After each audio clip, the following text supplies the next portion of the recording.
Welcome back to Patient Win Insider. I'm Nick Moen, and today I'm joined by Dr. Pettey, the owner of Pettey Dental in the Memphis, Tennessee metro area. Dr. Pettey has spent the last 6 years transforming a legacy practice into a modern, patient-centric operation. With a strong focus on community relationships and a pragmatic cosmetic meets comprehensive approach, he's built a model that blends personal connection with steady growth. Today, we're diving into what's working, what's not, and where he sees the future of private dental practices heading. So let's get into it. Thanks for joining us today. Yeah, great to be with you today, Nick. So just starting from the beginning, you took over your practice 6 years ago with no, marketing or digital presence, right? So what was the Right. first thing you knew you had to change or start? Well, the first thing that we did before we even completed the transition was obviously a website, because the previous dentist had no online presence whatsoever. And so, the first thing we did was we launched a website, and soon after that, we started trying to build some content and some traction on social media. Okay. And moving from, because before you were an associate at a practice, right? No, actually, I was not. I have kind of a different story. Okay. So, and I'll kind of take you back on my journey quickly here. So, I did a scratch startup in Mississippi right out of dental school, and I operated that for 19 years. Wow. And toward the end of that span, I really just kind of got burned out. I was working. I had a really busy practice. I was just running myself to death. And we had the town that I was living in, some of the major employers had started to switch their insurance to some companies that were going to pay less. And that was kind of disheartening. And just a few other things where I just decided I was ready to kind of take a break from private practice. I'd always loved teaching. We homeschooled our kids. We started a homeschool adjunct program. I did a lot of volunteering we had a dental hygiene school in the town I was in. We had an assisting program, so I'd always helped out teaching that, and I love teaching. And so a friend of mine who was at the University of Tennessee, who was one of the chairmen, he was one of the assistant deans and also worked in the oral surgery department, said, "Hey man, you need to come up here and teach." And I said, "Man, that sounds pretty good." And we had spent a lot of time in North Mississippi where one of my kids had gone to college. And so I said, and that's right down the road. And I said, "Hey, so let's do it." So anyway, went and taught for about 2 years. Really enjoyed my time there. Unfortunately, when you work for the state or any type of government institution, eventually the bureaucracy kind of catches up to you. And so a lot of things started happening that I did not plan on, and some promises were made that were not kept. And so I started looking for, just to step back into private practice. And I said, I'm going to see if I can find something that looks really enticing. And plus, I had picked up a lot of new skills while I was teaching, and I'm like, hey, I'm gonna step back into private practice. So this practice became available, and I thought it was a good fit. Tell me more about that. How did you vet it? I mean, was it based on location, lease, the longevity of the past practice? What made it? Yeah, the practice, it had a really strong hygiene. It was in a great location. The building was a standalone building that was in excellent condition, and it was big enough for growth to where I wouldn't have to expand or add on. I mean, the practice actually had treatment rooms that were rigged up that the practitioner was not even using, and so it was plenty large enough for growth. And in my mind, I was like, hey man, this is a bit, it's a fairly busy practice, especially for a dentist who's kind of ready to quit.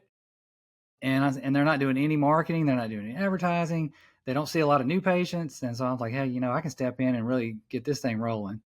Wow. So what were the first steps as far as marketing? Well, actually back up real quick. Did you work with like a transition team or any like outside consulting agency to help buy the practice or? Well, I mean, I bought it through a broker. Okay. So, it was listed through just one of your, there's several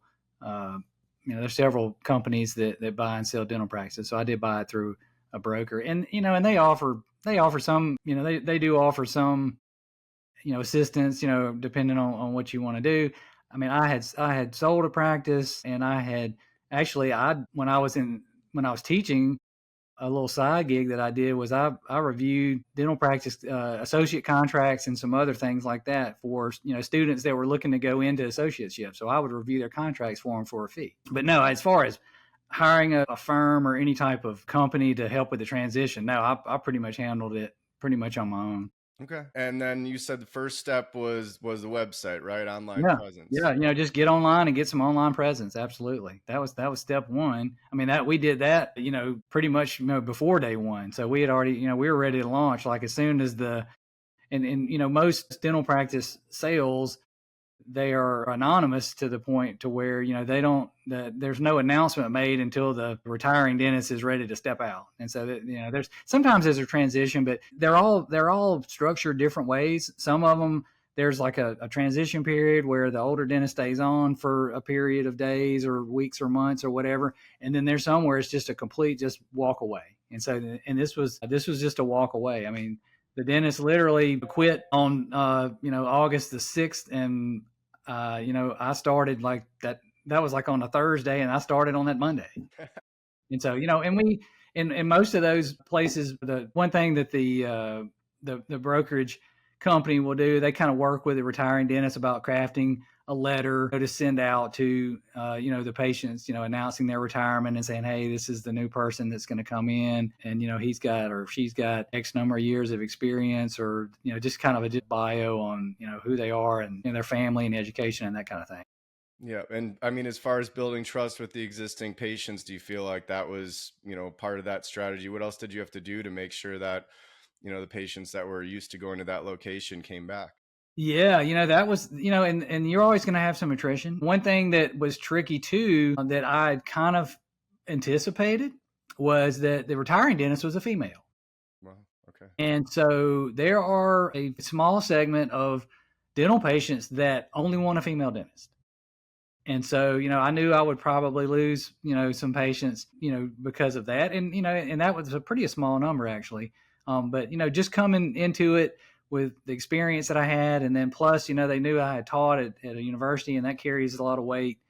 They accepted us. And then, the retiring dentist was very gracious, and when she would see them, in the community, and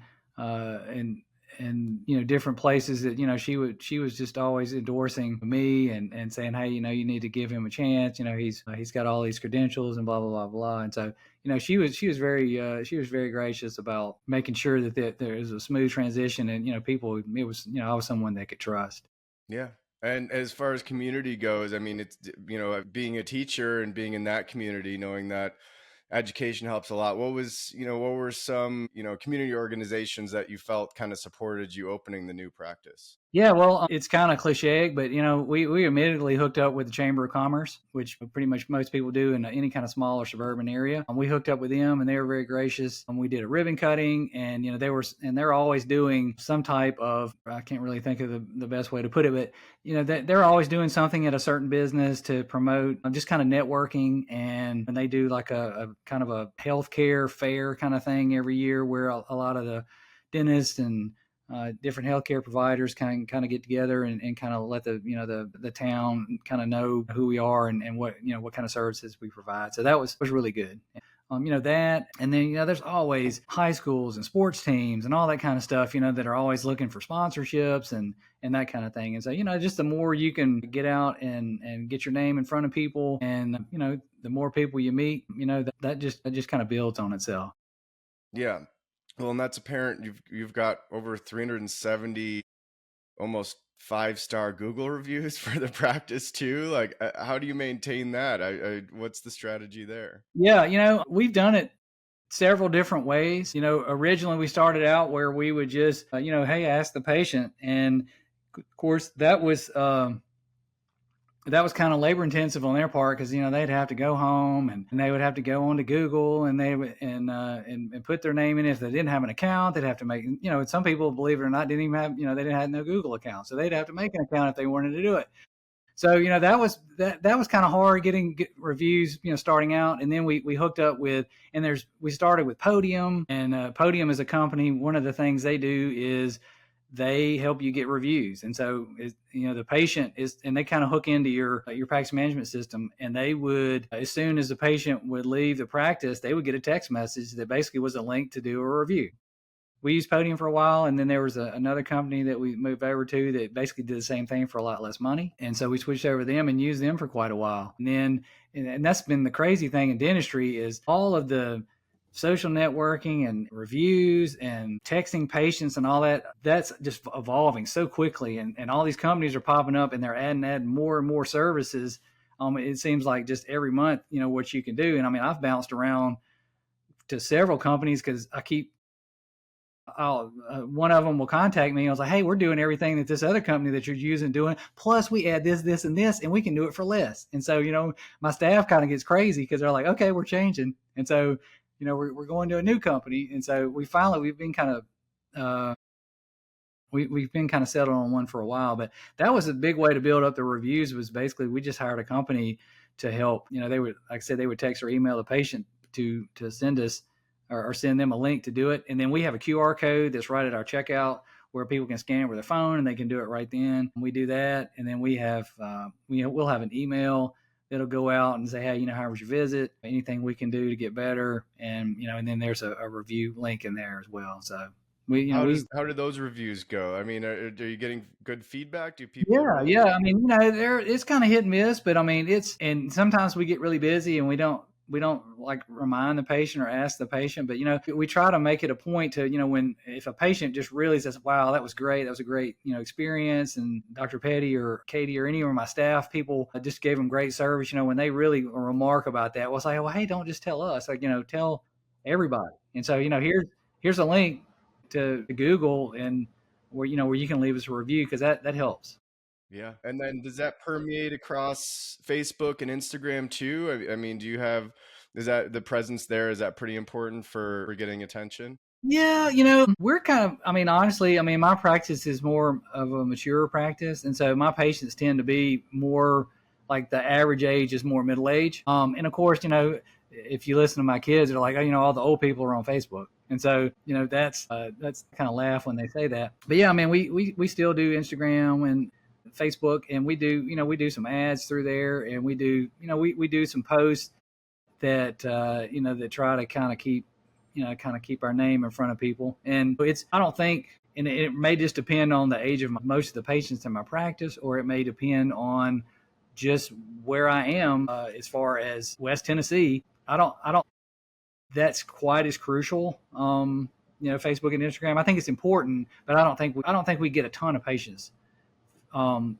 that media. I mean, I like it for testimonials and for to kind of more patient education where you can kind of teach people, hey, this is what a veneer is, or this is what an implant is, or something like that. And so I think it's a great media for that. But as far as getting a lot of patients through that media, I don't really see where it's helped us a lot. But like I said, it is important. Yeah, sure. And what about, with technology, are there tools you're using for either marketing, patient acquisition? I mean, I know like AI is kind of blowing up right now. Are you utilizing any tools like that? Well, we, as far as marketing concerned, obviously we're constantly trying to move our name up the Google ranks. I have a company that helps with SEO. And that's, since I've hired them, that's really shot us up Google on their list, and that's helped out a lot. As far as AI, we did use an AI company to kind of help with our telephone, which it would pick up overflow calls and pick up calls after hours.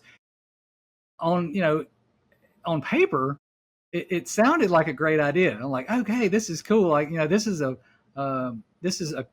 somebody that sounds pretty human, that can answer the phone and answer basic questions and even schedule an appointment for the patient. And I was like, that sounds great. What really, and maybe it was some of our fault for just kind of losing patients and not wanting to kind of continue to fine tune it. But a lot of patients were like, our AI person was Amy, and patients would say, I don't want to talk to Amy. So they would come in and go, next time I call, I don't want to speak to Amy. And so I was like, okay, we get it. So, and there, and you would hear recordings of the patient when they would call, and it would go, do you want to speak to a human representative? They would just say, and it would be like Saturday at like 9:00 at night. I'm like, you're not going to get a human representative at that time. And so, but they would kind of get frustrated with that.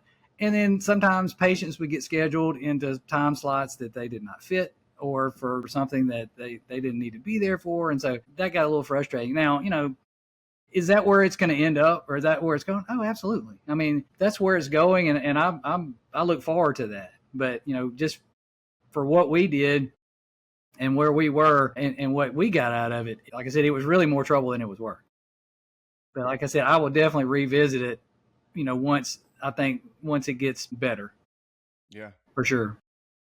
Well, what about AI? What about technology for procedures like equipment? And I mean, are you? Yeah, I mean, oh gosh, I mean, I use a scanner where I scan all my patients for implants, dentures, crowns, all that kind of stuff. And I've been doing that for. I didn't do that in my practice in Mississippi, but I've done it in the last 6 years.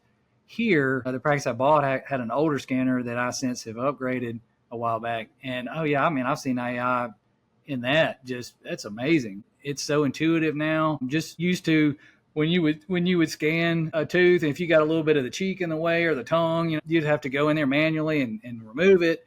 Now, when you do it, that computer knows. It knows, hey, that's not part of the tooth that we're working on. We're going to get rid of that for you. Yeah. And so that's fantastic. That's such a big time saver. I've also I haven't taken the leap yet, but you've got a couple of companies, and there may be more than two, but the two that I'm aware of, that Overjet and Pearl, that actually they filter your x-rays and they look for decay, and they look for gum disease, and they look for other dental pathology that you might miss. In fact, I helped participate in the Overjet study where they actually hired a bunch of dentists to read x-rays for them to help machine learn their computer to read x-rays. And so that was, I was hoping I might get a discount out of it, but I didn't. But that was something that I know a few dentists are starting to use, and some of your people like the big dental companies like Patterson, and I think Henry Schein's about to get in, and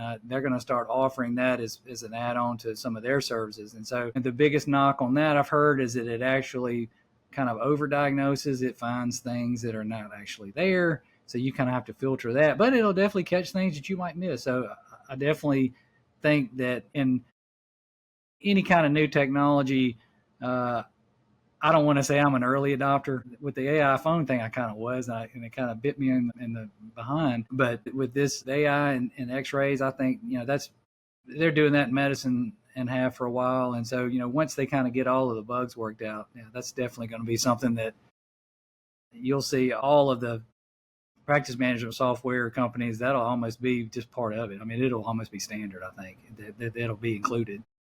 Yeah, I've heard there's even they're using like Google glasses now too for Okay. scanning and implant placement, and I mean the technology's it's growing really fast. It's going really fast. Yeah. It is. It is. It's crazy. We talk about guided surgery. Heck, it's going to be, and now it's going to be guided where you don't even do anything. You're just sitting there pushing buttons, and the robot's going to do it for you. Yeah. So that's kind of where it's headed in a pretty big hurry. Well, without pushing buttons, what's Yeah. your like ideal patient profile? Like manual, like what type of procedure would you do all day if you could choose? Yeah, I love anterior cosmetics. Like today, a guy came in and he had busted his front tooth up pretty bad, and I was kind of behind on my schedule, and I was like, normally I would have to take an impression and or scan it and print out a model or and do all that. I just didn't have time for any of that. And I said, you know what? And I do a crown on this tooth. So built up the tooth, prepped it for a crown, scanned it, and then I basically just hand made a temporary. I just built it by hand in his mouth, and I love doing that kind of stuff. I could do that all day long. So that's just kind of the sculptor in me, I guess. But I could have done it a bunch of different ways. But I'm like, you know what? I'm about to just build a tooth in this guy's mouth. And and like I said, that's something I really enjoy doing. And he was thrilled. He walked in and he looked like a jack-o'-lantern, and he walked out and had a nice smile. So he was happy. Yeah, that's true artistry right there. Yeah, and so that's the part I could do that. I could do that all day long. And so I had a ball doing that.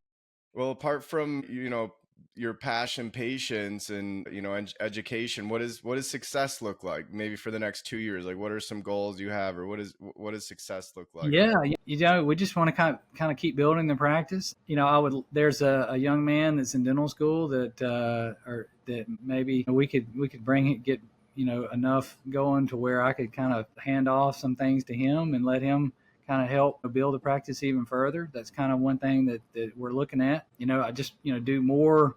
I mean, would love to do more. Anterior cases. And more just smile makeovers that we like to do. That's kind of what we aspire to do, and kind of like we had mentioned before, we do bread, butter, and caviar. So I might be doing an extraction and a root canal in 2 rooms, and then I might go in and do some anterior crowns on a patient, or some veneers. And so that's kind of, we have to kind of balance it out. There's not a lot of guys walking around that can do just cosmetics all day long. There's not many of those guys around, and so we have to kind of balance it. And it's nice to kind of do things. That's the one thing that's great about general dentistry is, hey man, you can do as little or as much as you're comfortable with. And so you can do pretty much anything that you feel like you can provide a good service with. And so that's kind of where it's headed. Yeah. Well, I like wrapping up with this question. When you got Sure. out of school and started the first practice, Yeah, what would you tell yourself now looking back? I would not do that. Yeah, doing a scratch startup was really really hard. I think if I had to do it again, I would have gone, and of course, I would have tried to maybe do an associateship with a dentist for maybe a couple of years, and kind of sit under him and learn, not just dental procedures and techniques that you have to, because when you get out of dental school, I mean, you're kind of just, you've scratched the surface, and so you kind of build that going forward. But yeah, just learning the business side of dentistry was difficult because they don't teach you that in dental school. And I kind of had to. I was fortunate enough that my family dentist and a couple of other local dentists were gracious enough to kind of sit down with me and kind of help me, kind of show me how they do it. And I've always been a big believer in, hey, when you see something you want to do, you go find the person that does it better than anybody that you can find, and you just go, hey, and the people, and that's what I learned about dentists is, if you've got a dentist that you want to be your mentor, if he's really successful or she's really successful, and they will help you. They won't see you as a competitor. No, they'll see you as a colleague, and they'll be more than willing to help you. And like I said, I was very fortunate that the guys that I was able to go to, they didn't see me as, hey, here comes this young guy that's going to try to take my business away from me. They're like, I want to help him out because he really wants to do well, and he's Yeah. I love that. I mean, that's a great philosophy. yeah, absolutely. Well, yeah, thanks for a great conversation, Dr. Pettey. Thanks for joining us on Patient Win Insider. And to everyone listening, if you're a dentist or dental partner navigating growth, marketing, transitions, you can check the rest of our episodes out to hear more insights from behind the scenes. So thanks a lot. Yeah, thank you.